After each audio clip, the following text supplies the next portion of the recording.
दोस्तों, आज की कहानी है बहू तुम खाना बनाना सीख लो, हम रोज रोज होटल का खाना नहीं खाएंगे।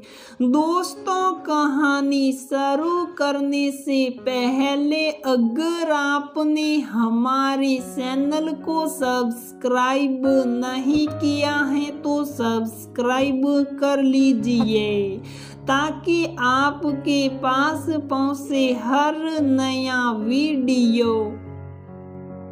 नुपुर कितनी स्वादिष्ट दाल मखनी बनाई है तुमने, कोई कह ही नहीं सकता कि तुम वही नुपुर हो जो 2 महीने पहले 1 कप कॉफी तक नहीं ढंग से बना पाती थी। किशोर भी नुपुर की यूं ही नहीं वाहवाही कर रहा था। खाना सचमुच बहुत स्वादिष्ट बना था और किशोर के दोस्त खाने पर आए थे और वो खाने की वाहवाही करते हुए नहीं अगा रहे थे। भाभी जी, क्या स्वादिष्ट खाना बनाया आपने, और कॉफी के तो कहने की ही क्या लाजवाब।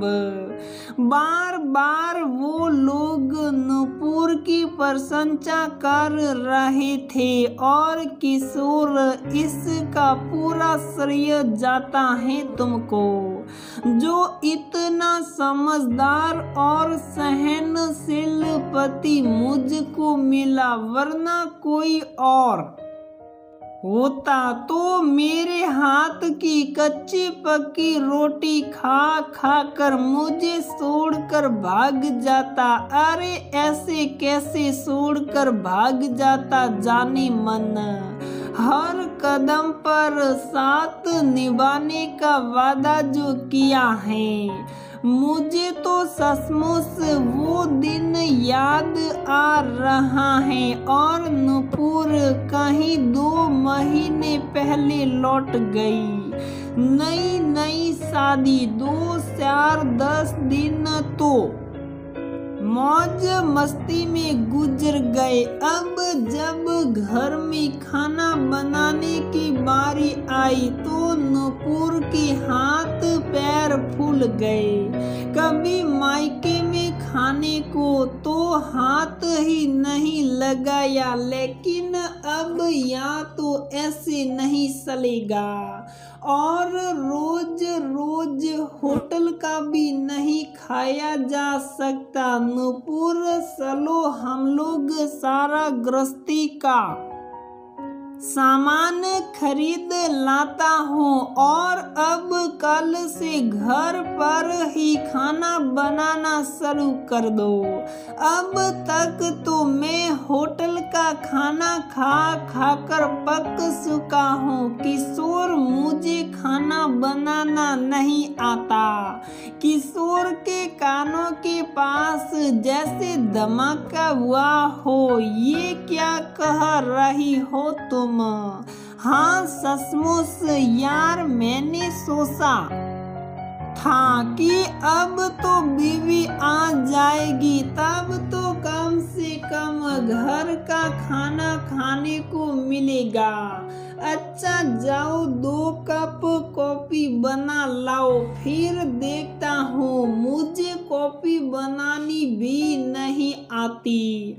आंखों में आंसू झिल मिलाने लगे नुपुर के। अच्छा कोई बात नहीं, कॉफी भी मैं बना लाता हूँ और चलो मेरे साथ। मैं देखो कैसे बनाता हूँ कॉफी। बहुत सरल है। पहले कप में थोड़ी सी कॉफी, चीनी और बहुत जरा सा पानी लेकर झाग आने तक अच्छी तरह से फेंट लो और फिर दूध गर्म करके कप में डाल दो। गर्मा गर्म कॉफी तैयार।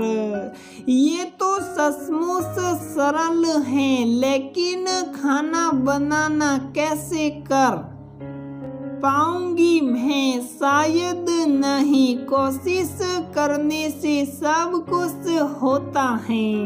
आज मैं पछता रही हूँ कि मम्मी की बात क्यों नहीं सुनी। मम्मी हमेशा कहती थी कि थोड़ा बहुत तो रसोई का काम सीख लो, लेकिन मैं हमेशा यही कहती रही जब मौका आएगा तब सीख लूंगी, लेकिन मैं गलत थी।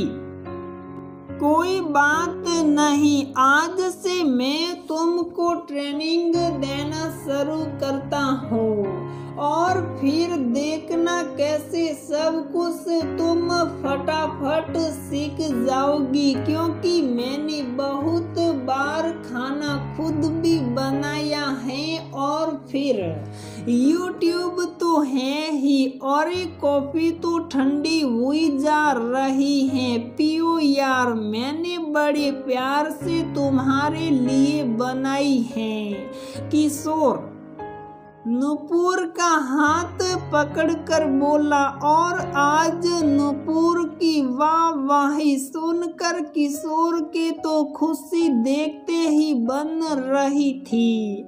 एक दिन किशोर के मम्मी पापा का भी फोन आ गया। नुपुर बेटा, हम लोग कुछ दिनों के लिए तुम्हारे पास रहने के लिए आना चाहते हैं। अब तो मम्मी मुझे इस तरह घर का काम करते हुए देखकर बहुत खुश हो जाएगी। क्यों रे नुपुर, तुम्हारी मम्मी तो कह रही थी कि तुम खाना नहीं बना पाती हो, लेकिन तुमने तो मुझे भी मात कर दिया। इतना स्वादिष्ट खाना खिलाकर किशोर की मम्मी बल्लैया लेते हुए बोली, और तेरे पापा जी को तो तेरे हाथों की कॉफी तो बेहद पसंद आई, क्योंकि वो और किशोर कॉफी के बेहद शौकीन हैं। मम्मी जी, मुझे तो सचमुच कुछ भी नहीं बनाना आता था। ये सब आपके लाडले की बलियारी हैं, जो उन्होंने मुझे इतनी अच्छी कॉफी और पूरे धैर्य के साथ खाना बनाना सिखाया। नुपुर किशोर का चेहरा देखते हुए मुस्कुराकर बोली, मम्मी आप तो जानती हैं कि मैं खाने पीने का कितना शौकीन हूँ, तो कुछ पाने के लिए कुछ मेहनत तो करनी ही पड़ती। बस आपकी बहू रानी ने हमारी फीस नहीं दी। किशोर की बात सुनकर सब लोग ठहाका मारकर हंस पड़े।